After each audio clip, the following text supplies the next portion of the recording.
This is the story of one town's fight to survive the changes of a new economic era. It begins in Midwestern America, in Lima, Ohio. But it's more than that. It's the story of every industrial town struggling to find its way in a new age. It's a story of lost pride, enduring hope, and the strength of the human spirit.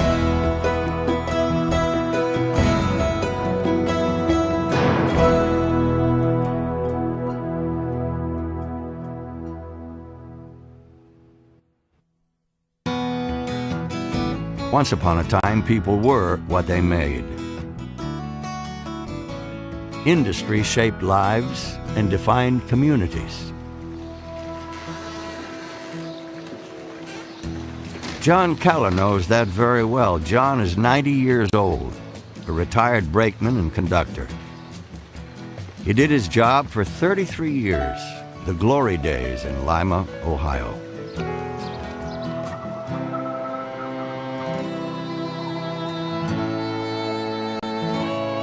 The nickel plate had 65 locomotives for the first 15 years of my career on the railroad, and it was a joy to work with these Cadillacs of the railroad industry.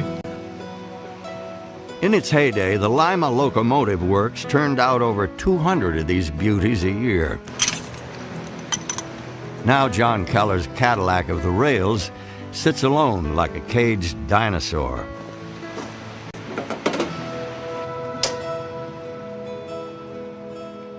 Each morning, I go to Lincoln Park to be sure the railroad exhibit is in order.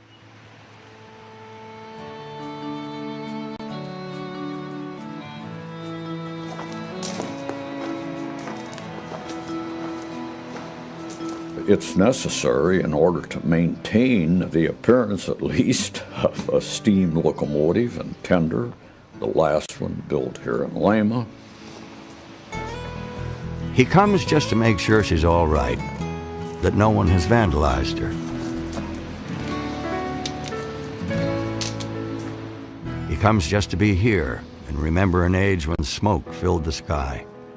It was a time when industry brought prosperity and identity to places like Lima, a town of 45,000 people in the northwestern part of the state.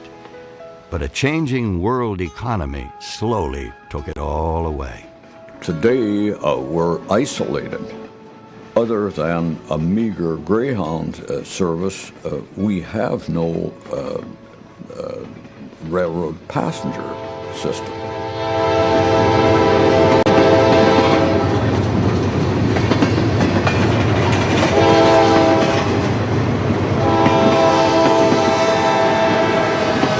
Eastern sector of the United States, which stretches pretty much from New England through Ohio and on into Chicago. This was industrially based, and a lot of that has gone, and what hasn't gone has changed completely. I think part of what's happened in places like Lima is the sense that the social contract's gone. The sense of security that, when I was born, I knew what my life was going to be like. That's gone. So you've got a whole group of people that are totally responsible for themselves. It is the brave new world. And you know what? It's going to hit someplace else 3-4 years from now. Once people were what they made. What do they become when there's nothing left to make? What are they worth? The city of Lima sits midway between Dayton and Toledo on Interstate 75. Surrounded by suburbs and farmland, it's the seat of Allen County, one of the largest agricultural regions in northern Ohio.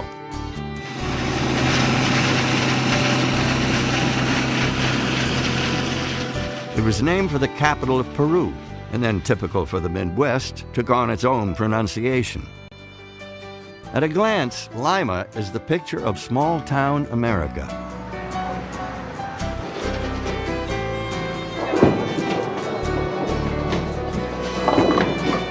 A town that celebrates simple pleasures,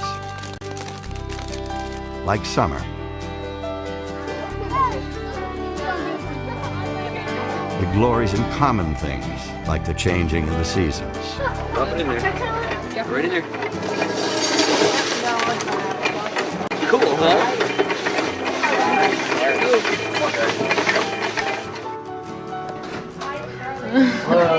It's a town where a boy still comes to his date's home before a dance to meet her parents. Hi, you look beautiful.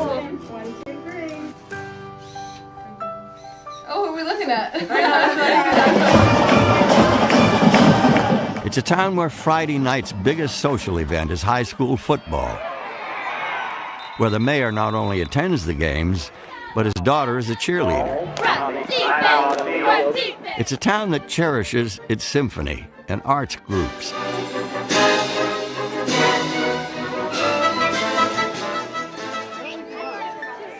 A town of neighborhood picnics.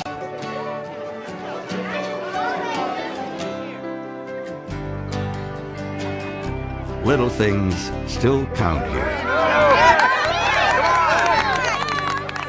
We decided to take a look at Lima today to see what has happened to this part of America. What caused the deterioration? How have communities survived at all?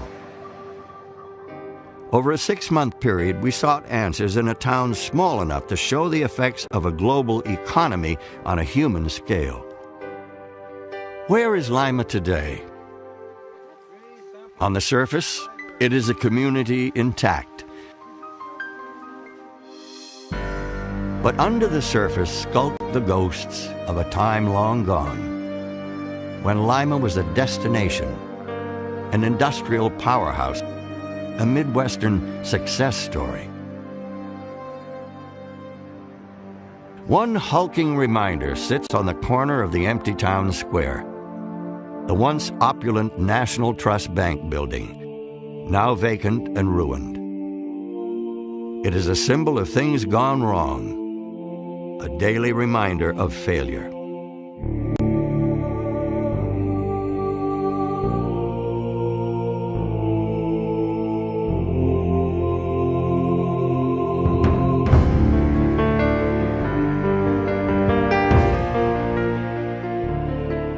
We were something at one time, you know?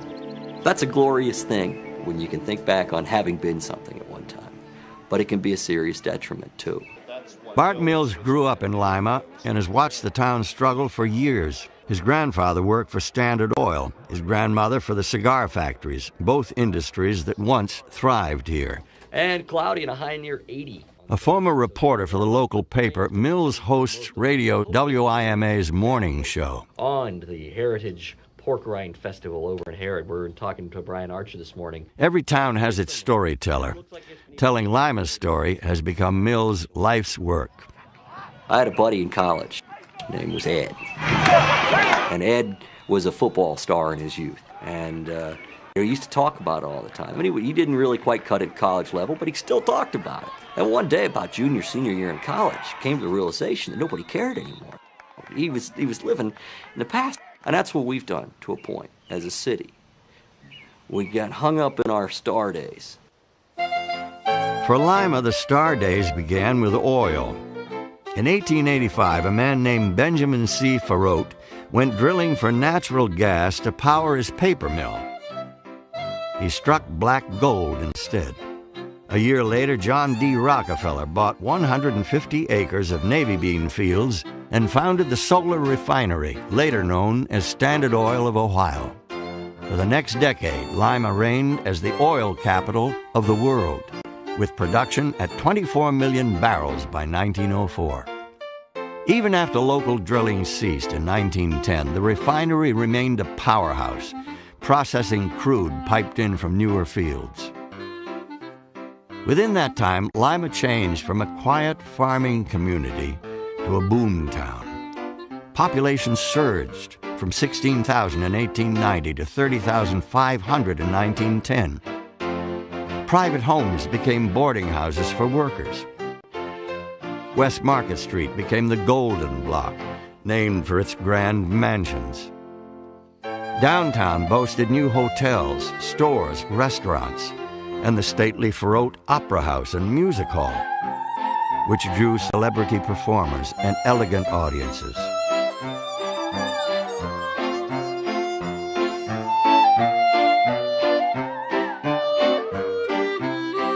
Oil fever led to the growth of Lima's second glorious industry, trains.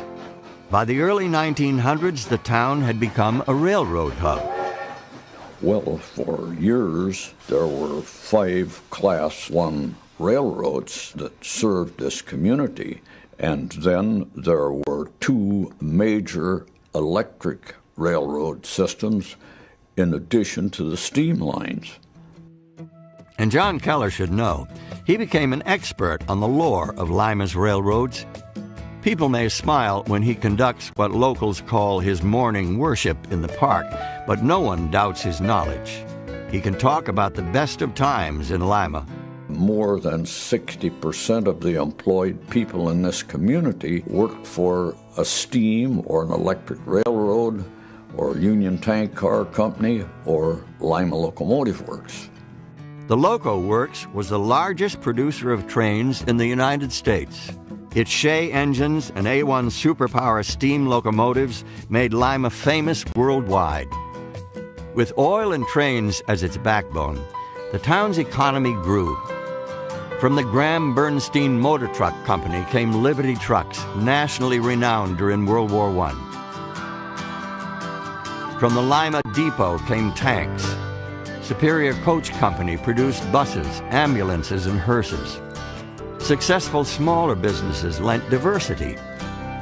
The Diesel-Wemmer Cigar Company rolled out 2 million stogies monthly, becoming one of the largest cigar manufacturers in the country by 1920. The town's 20 neon shops made signs and theater marquees. But Lima boomed at a cost. On mornings in the wintertime, when there was a blanket of smoke enveloping this city, one didn't realize that it was a sunshiny day until the train he was working on got a few miles out of town. And prosperity brought some unsavory elements into Lima: prostitutes, gambling, gangsters. Enough vice to earn Lima the nickname Little Chicago.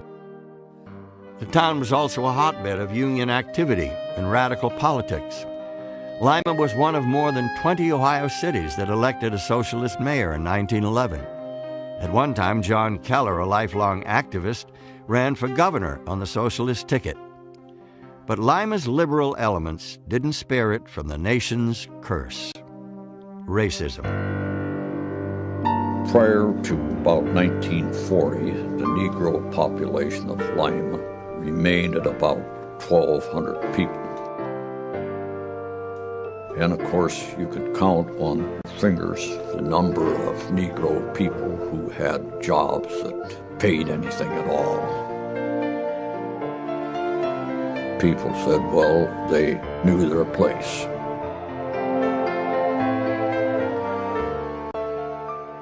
Wartime demand for Lima's trucks and tanks brought increased need for workers. The Lima Loco Works refused to hire black laborers, but the Ohio Steel Foundry recruited them. And within 10 years, Lima's black population doubled. We were part of the Delta migration.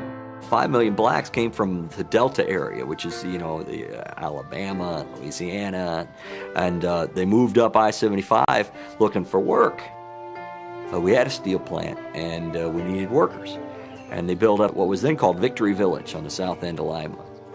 My husband is from Alabama, and when he came here, they were bringing men from Alabama to work in the steel mill. And he came here back in the 40s, and he got a job at the steel foundry, and I think he was making 87 cents an hour or something like that. But that was big money to him at that time, So what service you going to be at tomorrow, first or second service? Star Luster grew up on the South End, the daughter of a minister. She married and raised 12 children in Lima. The South End was predominantly black, so of course everybody migrated to this end of town because, you just didn't live other places then. Like much of the nation at the time, Lima imposed segregation on the black community. Certain neighborhoods were off limits. Movie houses had a balcony-only policy. And restaurants refused service, even to visiting celebrities. When Marian Anderson came to this community to sing in Memorial Hall, her meals were served in her room at the hotel.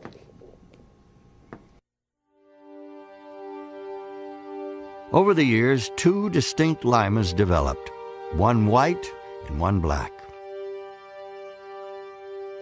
The problem was, of course, when the jobs dried out for them, or people came back from the war, they were displaced, and there was no place for them to go. There was no other work for them. After we got married, we stayed here because we wanted to. We always had a garden, and we would can like 400 or 500 jars of vegetable fruits, made our own preserves and stuff. So that's the way we managed a lot, because we didn't have a lot of money. The post-war slowdown affected the entire town. Demand for defense products dropped. Diesel-powered trains replaced steam locomotives, forcing the loco works to halt production in 1951. The nation lost its taste for Lima cigars, and neon went out of vogue.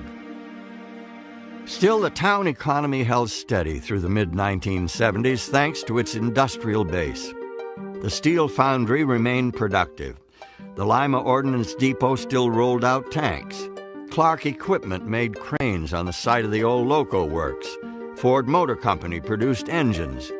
And of course, there was oil. The refinery prospered, and Standard Oil of Ohio, or Sohio as it was then known, expanded to include a chemical plant. But then Lima began to experience the economic crunch already hitting other Rust Belt towns. Economist Ned Hill of Cleveland State University. It all started to come down during the early 70s. Inflation started to pick up, and pick up quite substantially. And the core products that define the U.S. economy, cars, autos, steel, rubber, glass, all thought they didn't have any competitors and they could pass these wage cost increases on to their customers. And so the end result was consumer goods, expensive ones, shot up. And that essentially raised the barrier so high in terms of cost and quality that foreign goods said it's worthwhile to vault the barrier, jump across the oceans. So those local economies that were dominated by those heavy industries essentially came down like a house of cards very quickly. And those were the forces that hit Lima, too. Superior Coach Company, once the country's largest producer of buses, closed in 1979, taking 2,000 jobs. In 1981, Clark Equipment shut down. In its heyday, it had employed 4,000. It meant by the mid-1980s, Lima had lost 6,000 industrial jobs. A town that at one time had seemed insulated against economic disaster saw its foundation crack. All the news crews, whenever they'd happen to mention us, would always call us a depressed industrial community. So I sort of grew up assuming that everybody was feeling sort of bad because we were depressed. Well. At the same time the community was losing industrial jobs, it was losing downtown. As it did across the country, the mall came to Lima and took Main Street business with it. People migrated to the suburban strips, leaving great sections of the city abandoned. Crime rose in the decaying South End, and racial tensions continued to split the town. Community leaders struggled to find a way back. What floor are you? Martha McDonald was one of them. Huh? McDonald moved to Lima in 1956 when she married her husband Sandy, a banker. She raised 2 children there and became an active civic volunteer. You know, industry is successful and then it wanes. And it is successful again and then it wanes. And during those boom and bust periods, the city of Lima and its people have gone through very hard times. One of the worst came in 1982, when the Wall Street Journal ran a story contrasting Lima with San Angelo, Texas. In it, Lima represented the failed industrial towns of the Rust Belt, while San Angelo stood for the technology-based prosperity of the Sun Belt. And I think I'll never forget that day because I remember my husband, Sandy, coming home and just throwing that paper and saying, "It's done. It's finished." I thought, oh, no, we're not. We're going to use this. We're going to use this as a way to bring the spirits of Lima back again. So we got on the phone the very next day and we called San Angelo, Texas. And we said, "We think you need to do us a little favor. We think you need to send your native Texas son, Willie Nelson, up here to sing in a free concert for our arts festival, and maybe that would help the spirits of our town." I'm glad to be here, and I'm glad the folks are able to come out and see the show, and I'm glad it's not costing them anything. Nelson's concert was a hit, but in the long run changed nothing. Undaunted, McDonald pulled off another community-boosting plan 2 years later, when she spearheaded the building of a civic center, a new venue for conferences and cultural events.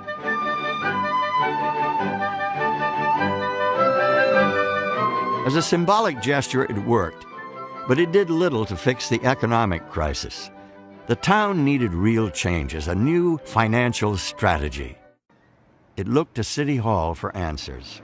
We had the sort of consummate mayor for years. He looked like a mayor. He had this wonderful head of white hair and this gleam in his eyes, and he just really had the look of a mayor.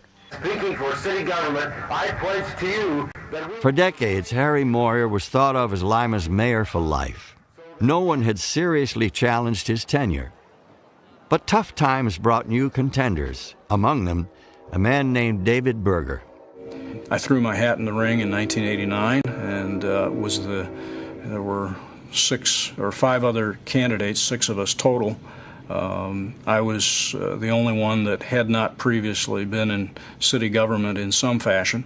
Discussing sewer.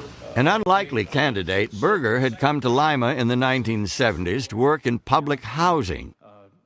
A former seminary student, he was quiet and serious, where Moyer seemed bigger than life. David. How stupid do you think the public is? And how stupid do you think I am? And in a now die-hard Republican town, Berger was a liberal Democrat. I just never thought he'd even come close. But he did. He beat him out, I think, because folks thought, we need a thinker in this spot. The same thing that motivated him into the priesthood, or almost into the priesthood, also motivates him in his work as mayor of Lima. I think he sees it as a mission. Berger had his work cut out for him. For a long time, it seemed like the bad news just kept coming. Plant closures, issues relating to crime, issues relating to neighborhood deterioration, economic development. All of that just seemed like when it rained, it poured. There was a new onslaught of layoffs for Lima at the end of the Cold War as the defense industry died. General Dynamics tank plant laid off hundreds in 1991. Airfoil Textron, which made fan blades for jet engines, closed in 1995, taking 1,800 jobs. 400 more jobs left with Sunstrand Electronics. In all, Lima lost 8,000 jobs by the mid-1990s, this on top of the 6,000 lost the previous decade. Population dropped from 52,000 in the early 70s to the current 45,000. We had layoffs in the city, reduced policemen, laid off firemen, I laid off my secretary.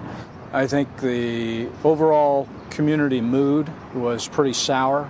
Good evening, everyone. I'm Jeff Fitzgerald. Nightly newscasts reflected that feeling. Yeah, it sucks. We done what they asked us to do, and then they still took away our livelihood. And sadly, that had been happening all too often in Lima. For Bill Shantz, things began to turn sour in 1983 when he was laid off from his job at the chemical plant. He'd worked there for 23 years. I was 46 at the time. I had 2 kids in college. I had 2 more that wanted to go. I had way too many debts. I was mortified. You know, I was shocked.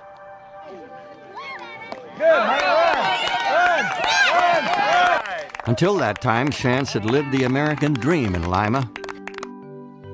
Raised on a farm, he attended a nearby college, married a local girl, and got a steady job as a chemist. He and his wife raised 4 children, all athletes and beauty queens. Like many Americans of his generation, Chance soon found he had to abandon the idea that hard work and honest living paid off. The idea of middle class is to raise a family, to own your own home, to sink roots into a community. Richard Longworth, senior writer for the Chicago Tribune and author of the book Global Squeeze. It does imply long-term planning. It implies confidence. And that's what you're losing in a town like Lima, where these good jobs disappear. Soon after his layoff, the chemical company hired Chance back. It was a lesser position at a lower salary, but he was safe for the time being. Until 1993, when he was again re-engineered, this time for good. Re-engineered is just another way of saying a number of people are going to lose their jobs. We were told, some of us in the afternoon, to fold up our books and not come back the next day. In the 10 years between the first layoff and the second, Chance had learned what people in other industrial towns had also discovered. The American dream comes with no guarantees. Now Chance sells refrigerators at an appliance store at 1/3 of his old salary. Now the meat drawer has got a really nice feature. Down there at the bottom, if you notice, there's a little handle. There are an awful lot of smart, skilled people out there working far below their ability, far below their potential income. Here's something that's kind of interesting, and I can almost guarantee you don't have this in your unit at home. Now you are in competition with people virtually anywhere in the world, people who may be making $1 a day when you yourself are making $20 an hour, in competition with people who are working in a place where there are virtually no labor laws, no labor unions, environmental laws don't exist. It simply puts them into a new form of competition that Americans with higher standards and higher wages are not very well equipped to meet.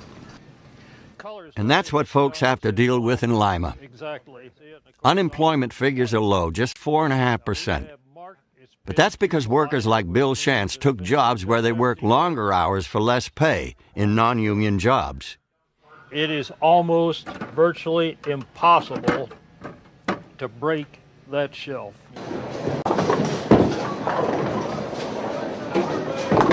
Another Lima resident, Dennis Roney, has seen tough times hit his friends and neighbors, many of whom are also regulars at his bar, the Beer Barrel. Located in the heart of Lima's industrial sector, it has always catered to factory workers. Roney bought the place in 1982. It was a big break after 9 years of working as a milkman. 6 and 10 is changing, okay? At first, success came easier than he and his wife Lisa ever imagined. And all of a sudden, I started realizing more money in one day than I was being paid in a month doing what I had before, and it was bizarre. Roney was 33 with 2 young children. His fortunes lasted just as long as Lima's did. When the layoffs hit, he started hurting. And Dennis Roney began to dread what he would find when he came into work each day. So I'd walk in and there'd be 50, 70, 80 people here, and I'm going, what's this? What's this? Oh, layoff party. There's a layoff party. I went, there was? Who? Oh, yeah, there are 30 guys there. I got laid off today. But like most Lima residents, Roney would not give up. He hung in there, waiting for things to change. We can't just quit and turn out the lights and go, well, sorry, didn't work. It's not Allentown, Pennsylvania. It's Lima, Ohio. Lima, lost in Middle America. And that became an ominous handle that has lasted to this day. Lima, Lost in Middle America. Yet despite the bad news of the past 20 years, one thing held steady for the town: the refinery. Even though it had changed hands from Ohio to British Petroleum in 1987, it remained a reliable employer. When BP announced its intent to sell the refinery in January 1996, the community was surprised but not worried. The state-of-the-art refinery was productive. The town was confident a buyer could be found. But the announcement that came 9 months later stunned Lima. Good evening, everyone. Lima area residents had been waiting to hear who the new owner of the BP refinery would be. Well, instead, the news today was quite different. That's right, Nancy. In January, the Lima community was told BP's 110-year-old Lima refinery would be put on the selling block. Today, even worse news. The facility won't be sold, but closed in 2 years. It was the last straw. The industry that had given birth to Lima was ending. British Petroleum was pulling the plug on the refinery. The day that they announced that the BP refinery would be closed and would not be sold to another company was one of the darkest days we've ever seen in our community. It was just outrage and disbelief and all kinds of things that people felt on that particular day. It especially hurt because the Lima plant had been profitable, just not as profitable as other refineries in BP's worldwide operation. With oil prices falling, the company decided to hang on to only the most efficient of its plants. Thinking about Lima today, that was Buffalo in 1970. Right? Buffalo in 1970 said, the American auto industry is going to need radiators from here until when the cows come home. Nothing's going to happen to GM's radiator plant. People in Cleveland said, there's nothing's going to happen to LTV Steel. It's the largest integrated steel mill in the United States, and nothing's going to happen to American Steel and Wire. Why? Because nothing's happened in the past 30 years. It'll always come back. Well, it takes an object lesson that it won't come back for communities to learn. The people of Lima learned that if the refinery did shut down, it would take with it 450 jobs, $13 million in salaries, $26 million in utilities fees. In a global marketplace, they were helpless. An executive in London could make a decision and people an ocean away would suffer. Companies in a town like Lima may be wonderfully productive, but if there's somebody somewhere else that can do it just as well for a little bit cheaper, they've had it. This is a kind of competition that these places have never had. They may be owned, as indeed some of the industries in Lima are, by foreign companies that have no particular allegiance to Lima. And these companies in return are publicly owned by investors who couldn't find Lima, Ohio on a map. They simply do not care. It is a colder, more insecure world. Do they have the right to do what they're doing? They certainly do. At the same time, I think that the community does have a responsibility to articulate its own interests. That meant Lima was not going to surrender. Mayor Berger tried everything. He formed a community task force. He sought help from the state. He took the story to the national press. Nothing worked. All places are a victim. What happens is local governments and local communities don't call the shots in the economy. Consumers call the shots and businesses call the shots, and that gets played out over space. So there's no grand conspiracy to get Lima. Mayor Berger vowed to keep fighting to keep the refinery open. But many in Lima seemed worn down, with little fighting spirit left. You know, that's just big business. That's the way it goes. I hate to see another factory go out of here in Lima. Seems to me like Lima's become a commercial center. Restaurants and malls, and that's all we have. For a lot of these guys who've worked in the major plants especially, these guys don't work 40-hour weeks. They work 60-hour weeks. They work 70-hour weeks. They saw these guys more than they saw their family. So they lost a little more than just a paycheck. Once upon a time, the people in Lima could look forward to a lifetime of work in good jobs, in good, stable industries there, and so could plan for their future. I don't think their kids can now. Like 36-year-old Bob Shantz, the oldest son of Bill Shantz. He grew up during the years when Lima was on its way down. He witnessed his father's employment troubles and the economic woes of his hometown. Still, he sees his future here. Well, I think for me, Lima has a big family tie. My parents grew up in this area. I have a sister who lives in this area. It's a real friendly place. It's a good place to raise your kids. Bob works for the same chemical company that once employed his father. But unlike his father at that age, Bob has no illusions of security. He's seen too much. 20 or 30 years ago, I think people felt if they went to work every day, they did the job correctly, they didn't get in trouble, they would always have a job. Some of the occurrences that have happened here in Lima in the last 10 or 15 years have taught people that that is not the case.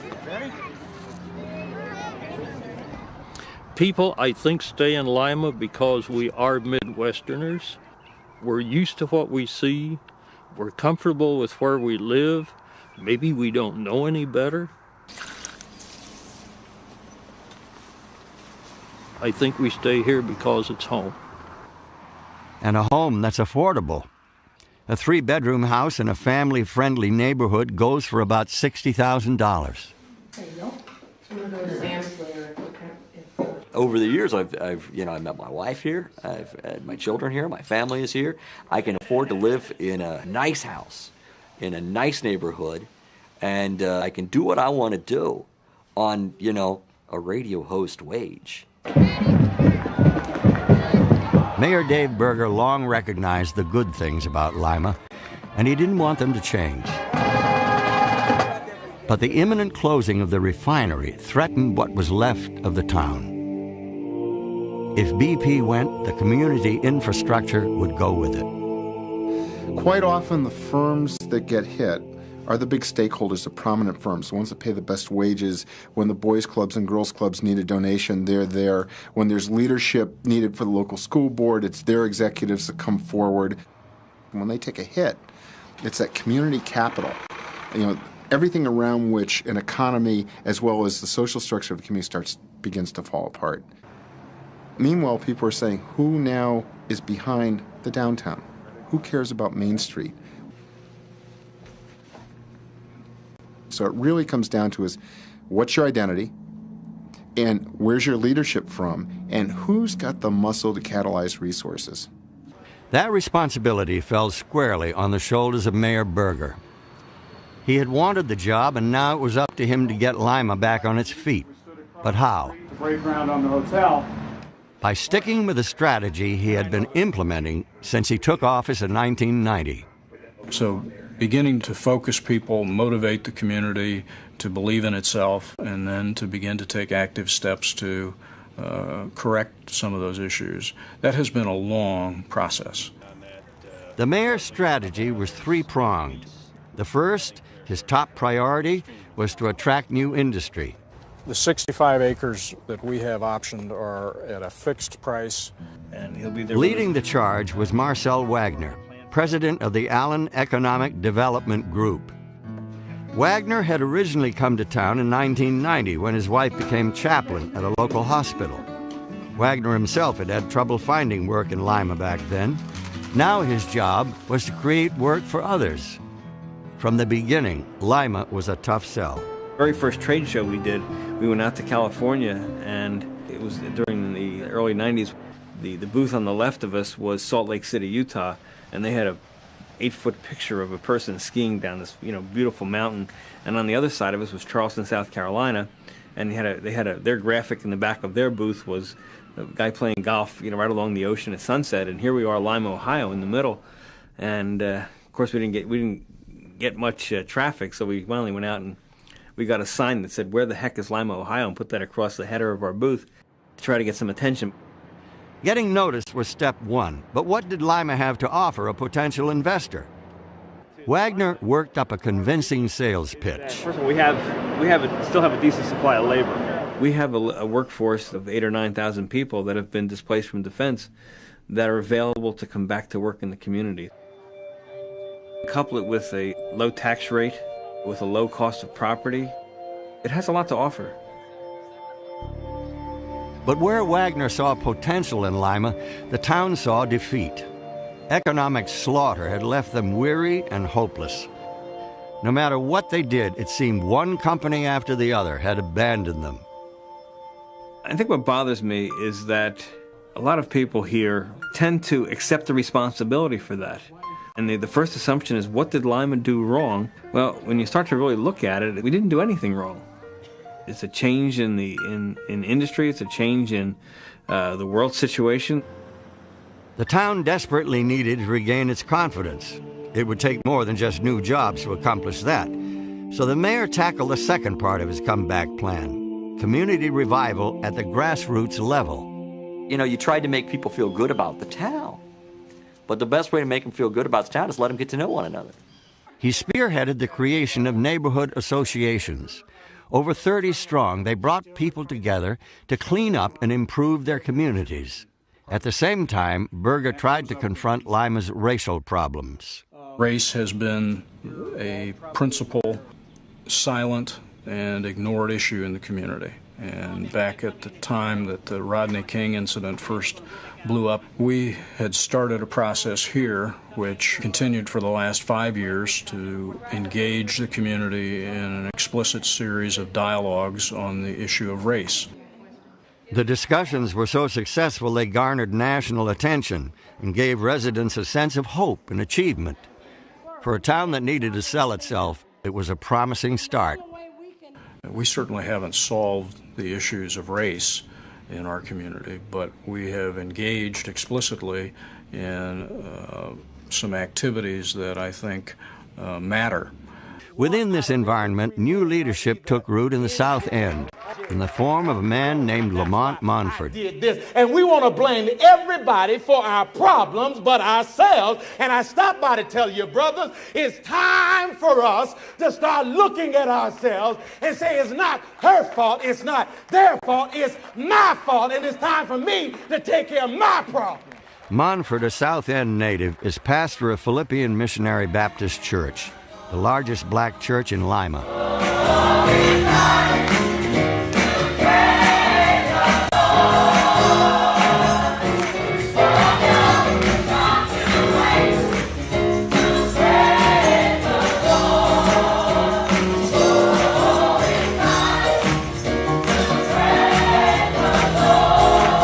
He's experienced his own tough times here.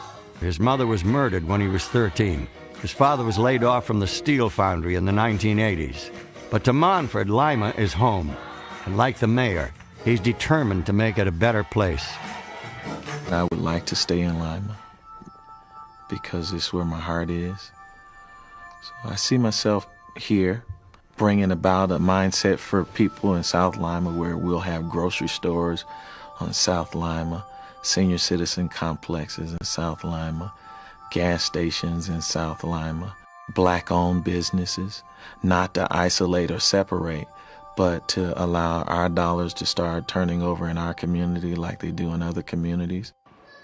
Already, Monford has made a difference. The after-school and summer center he founded has provided direction for children who might otherwise feel hopeless. Oh, you got 100%. What's 5 minus 0? A charter school is in the works. Small changes, but Monford thinks they will ultimately strengthen Lima's economic prospects. I'm a firm believer that if industry is going to come, if industry is going to play a role in our city, that they no longer just want to go and see the so-called nice neighborhoods. They're going to want to come and see the places that some people don't really want them to see. If we don't pick up each and every end of our city, then it'll hurt us all in the long run. In the mayor's mind, the complete abandonment of Main Street would have dire consequences. The revival of downtown became the third part of his comeback strategy for Lima. The other thing that a community has to do is it has to continue to invest in itself. Because if it doesn't invest in itself, it's dead. Ready.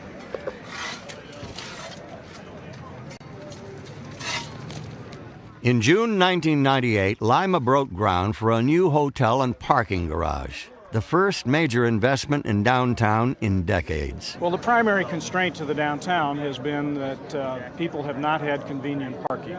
The mayor and other leaders had spent years lobbying the state and investors for support. Detractors scratched their heads. A classic case of build it and they will come, they said. But the leaders broke ground anyway.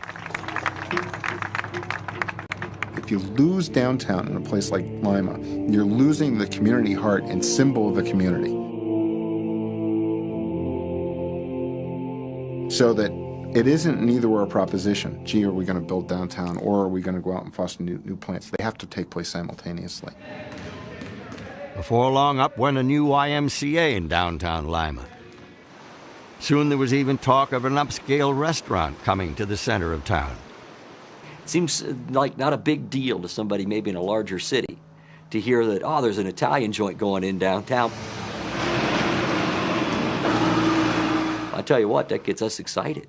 Not only because we need a good marinara sauce, but because it's a business in downtown Lima that might stay open past 5. By mid-1998, the community seemed to be regaining some faith in itself. Much credit went to Mayor Berger. What no one knew was that the mayor had something even more dramatic in the works. Behind the scenes, he was hatching a bold plan for economic revival. It would be months before that plan would be revealed.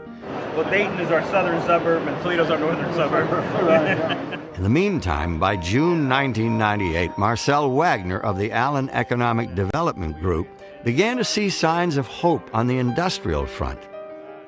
Over the past 5 years, his group had brought in some small businesses and created over 1,000 jobs, though most of those were out in surrounding Allen County, not Lima proper. And although he is paid to be an optimist, a certain realism crept into his message. We're not going to be a smokestack town as much. We're going to be an area of smaller, more efficient plants. Wagner thought he had found a perfect fit in Republic Steel. The Ohio-based company needed a site for the $300 million mini-mill it planned to build. Like love-struck suitors, Wagner and the city officials set out to convince Republic to choose Lima. When Republic came into town, first pass through, they were kind of lukewarm. I worked with one of the folks at the state to get them to come back in, take a second look at us, and to meet with some of our people. Wagner tried to sell Republic on a 500-acre site. He offered hefty tax breaks and the enthusiastic cooperation of city, county, and business leaders. The plan seemed to gain momentum. And it was at that second meeting that things really began to click. The deal rolled on, but wasn't done yet.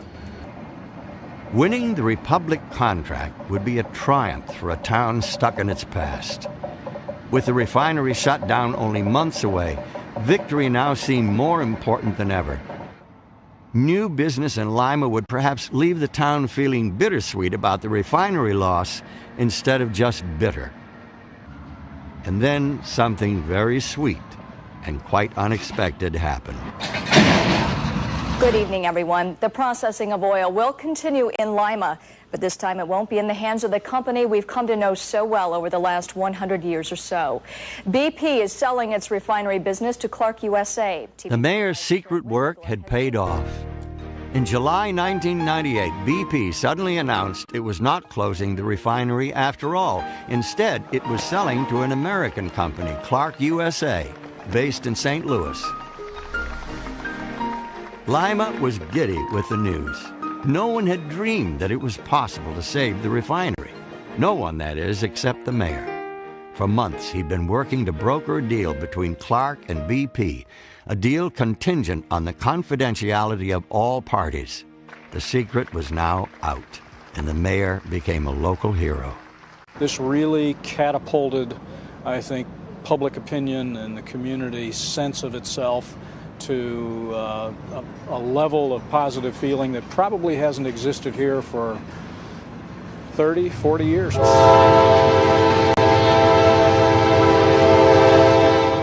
The newfound optimism softened the blow when the Republic Steel project suddenly fell through. Republic had merged with another company, eliminating the need for a mini-mill anywhere. Once again, a distant corporate move had waylaid Lima's best-laid plans. Berger took the hit in stride and tried to put the best spin on it. Even though you may ultimately take it on the chin once in a while, you may not win every time you're playing the game. I think a sustained effort on the part of a community is essential to establishing an economy that is prosperous. And so Lima, Ohio has stayed in the game, but still lags behind. Many other Rust Belt towns hit by economic crisis a decade earlier have already rebounded.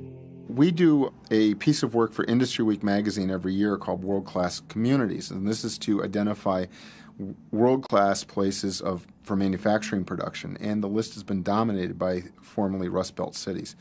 Kokomo was number 1, metropolitan Detroit was number 2, and what you're finding is for very high-valued products that these traditional Rust Belt metropolitan areas are doing incredibly well. If other Rust Belt towns are making it, it would seem to follow that Lima can too. Yet given the capricious nature of the new global economy, can any place feel safe? Lima it's universal because we've heard the story before and we're going to hear it again. It makes no difference as to whether you are in Cleveland, Lima, Kalamazoo in the United States, or you are in the Tokyo to Nagoya belt in Japan. And same thing's going on, right? We just got finished hearing about the Asian miracle, Asian values. Japan is a superior economic machine to the United States. And what happened? It's the same story. The economic development cycle is minimum 10 years to rebuild. The first 3 to 5 years is denial, and the next 5 years is action. When you realize that there's no one there but yourself.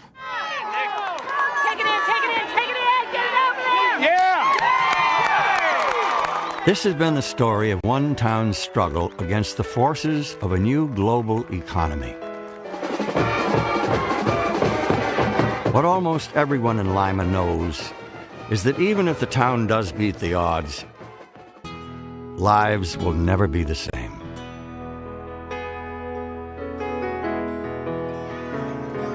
Nevertheless, Lima's children are learning about the craftsmanship that made their forebears proud. Good, you figured it out and you did it all on your own. That's the best part. But they're also being taught about a future that looks very different, where landing a good job means being able to cross technological and international boundaries, where work means longer hours for less pay and little security. The old industries will never return, and downtown will never be the hub it once was. These children are entering a new age, as are we all. What will hold Lima together? Perhaps the same values that brought it this far. There is reverence for the past, but an increasing willingness to let go of it. And here there is still reliance on the important things, like neighbors, family, and hard work. The woman said to the serpent, "We may eat fruit." Many admire the strength of this town, buffeted hard by the winds of change. There is much of value here in Middle America.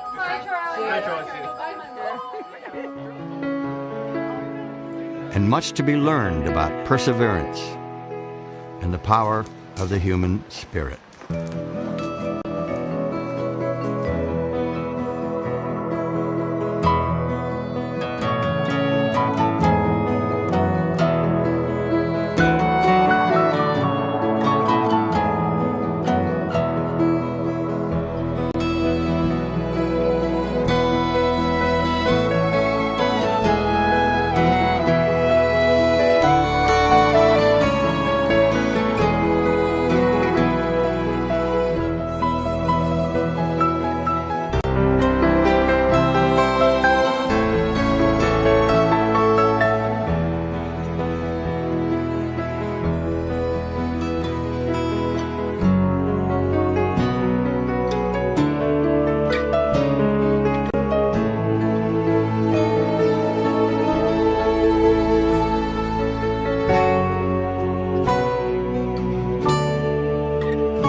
I'm a chief executive officer. I'm the CEO. Presidente.